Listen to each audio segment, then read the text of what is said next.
This is how I would like to look like during weekends and summers. Being an educator, the flip side though is that I have to continuously attend professional development sessions, whether it's for an in-service, a CPD requirement, or even just for personal growth. Physical attendance was the in thing then. Zoom became a household name during the pandemic. Everyone was into it. See the picture of the whole family. I think I'm the mom in the early days of the lockdown. It even made its way to teacher training. But how did Zoom change teacher training? How did it become the go-to platform for conducting online training for teachers? Kamusta? Rachel here, an advocate of teacher learning, and welcome to my presentation on changes and choices in using Zoom for professional development. Zoom is a video conferencing technology that became the buzzword during pandemic. Many online classes and teacher trainings use Zoom for its real-time interaction. Many claim that it opened a new door to continue quality teacher training. But what caused Zoom to change the way teacher trainings are conducted? Did society, meaning the group of educators, administrators, students, parents, and other academic stakeholders, demand that educators continue to be trained during the pandemic? Or is it because of the influences, such as the mandates of the Professional Regulation Commission, DepEd orders, superintendents, school administrators, students, employees' manual, merit or performance rating, and teachers' personal pursuit for development that made Zoom more in demand? These ideas stem from two theories of technology use: the social construction of technology, also known as SCOT, and the actor network theory, also known as ANT. Bates mentioned that the choice and use of technology has to be based on the theory or belief of education. So which one is it? Scott implies that society's demands and requirements influence the technology to be used. One perspective is that Zoom was utilized in teacher training during the pandemic because of its capacity to continue providing professional development as an answer to the demand of the academic society, especially educators.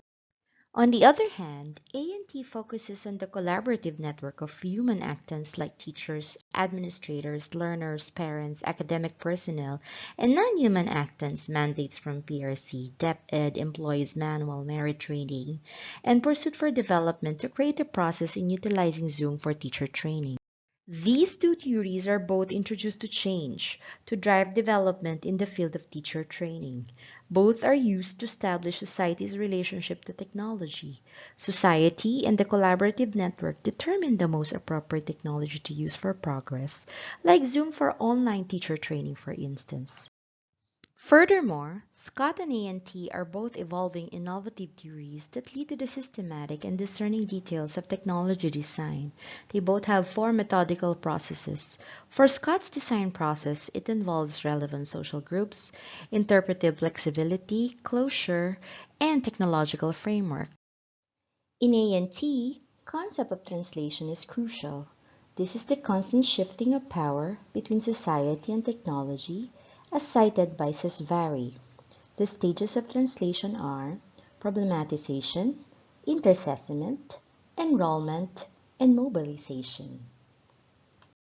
Lastly, these two theories involve important social influences or actants that will methodologically and systematically understand the involved technology.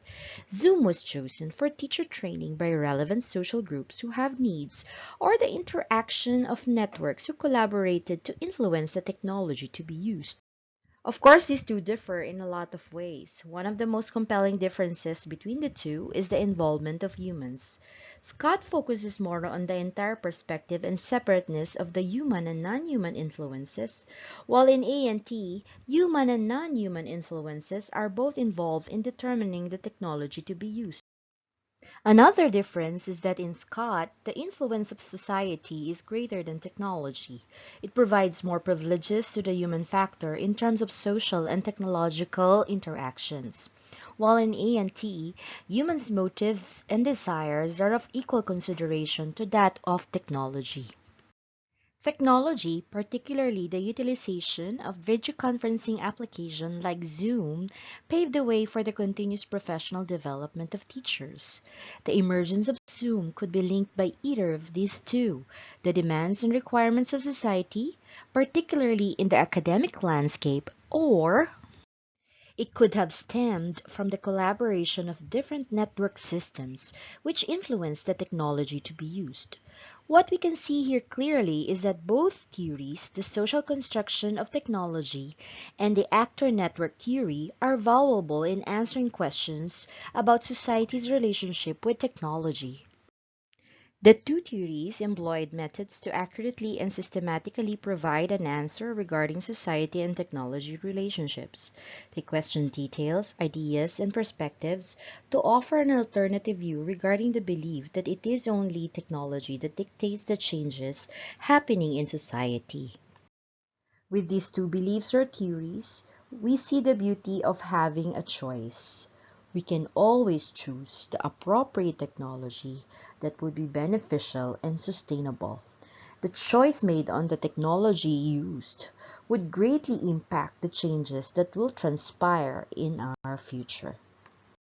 After all, technologies are created to provide progress, efficiency, and better future.